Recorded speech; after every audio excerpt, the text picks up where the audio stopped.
about to change. Everything's about to change. Everything's about to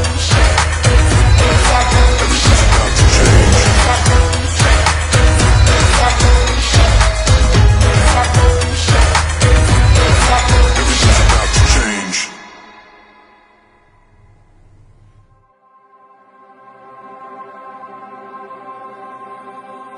If I could have you always, always. Me and Marco, nag-meet kami sa Qatar. So, we are both OFWs. Tapos, nakilala ko si Marco sa church.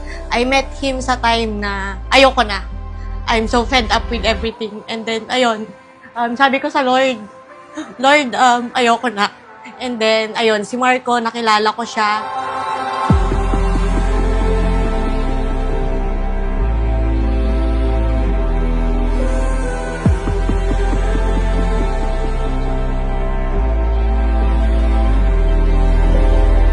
Dinaan niya ako sa sa luto-luto. Ayan. So, sa church kasi namin, may mga ministry kami, single, ganyan. So, kami yung magkakasama. And then, every time na na-assign siya na magluto, mag-cook. Meron ka bang request? Meron ka bang cravings?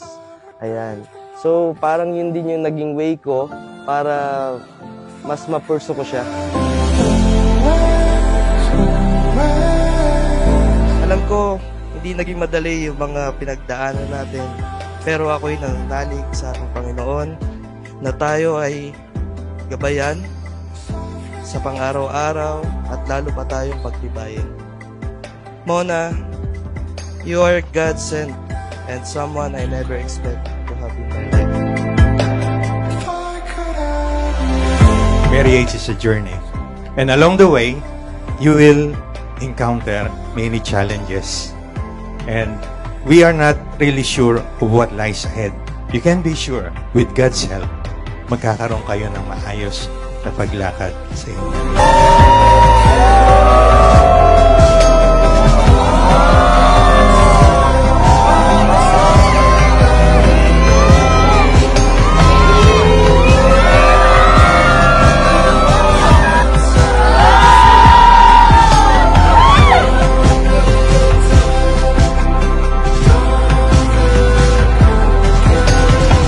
Of course, mahal na mahal ko siya.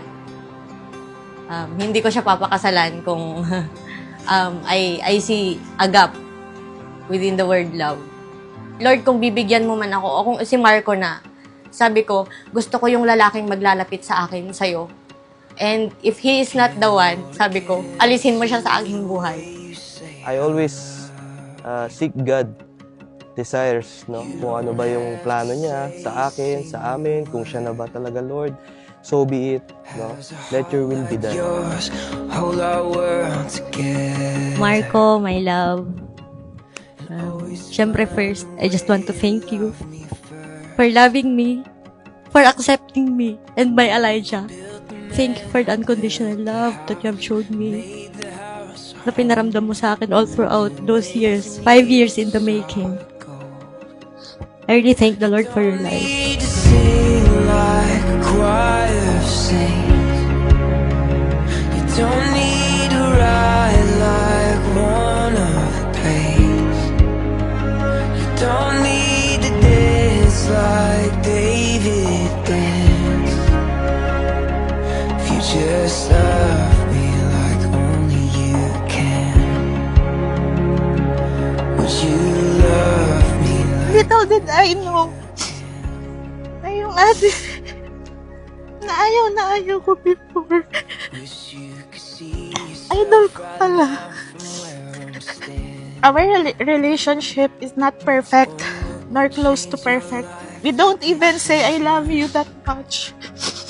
But I will always go back to saying, mahal ko si ate kasi siya lang yung ate ko. And I will never choose or ask for any other ate than you.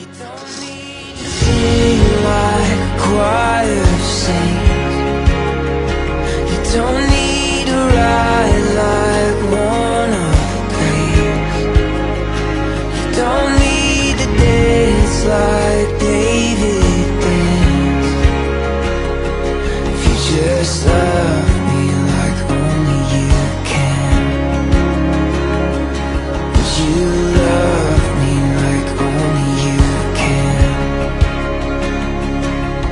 Ikaw ang aking pipiliin sa araw-araw at ikaw ang aking mamahalin habang buhay.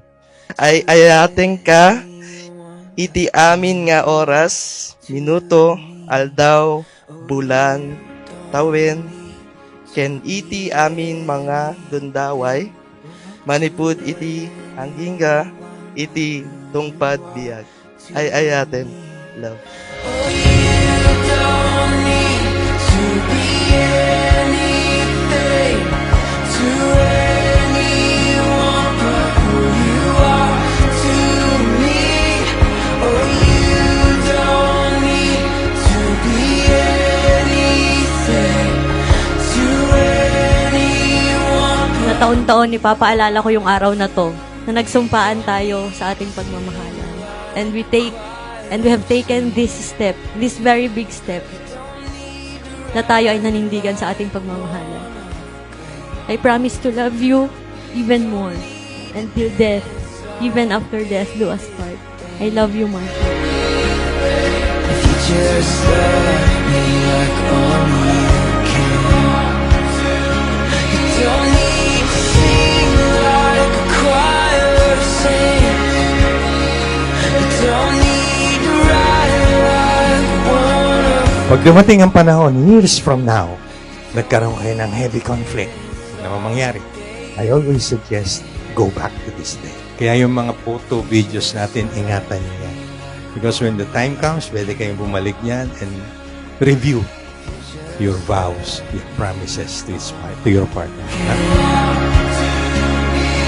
Would you love me like only you can?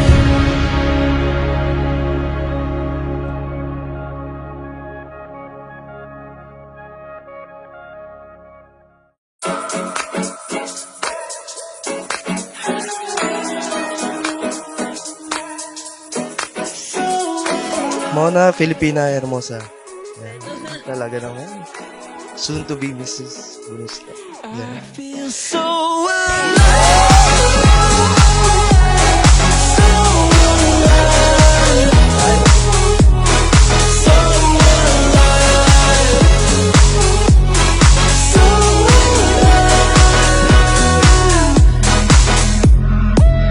Napangako ko na araw-araw kakainin ko ang iyong mga luto dahil ikaw ang magiging tagaluto. Ah?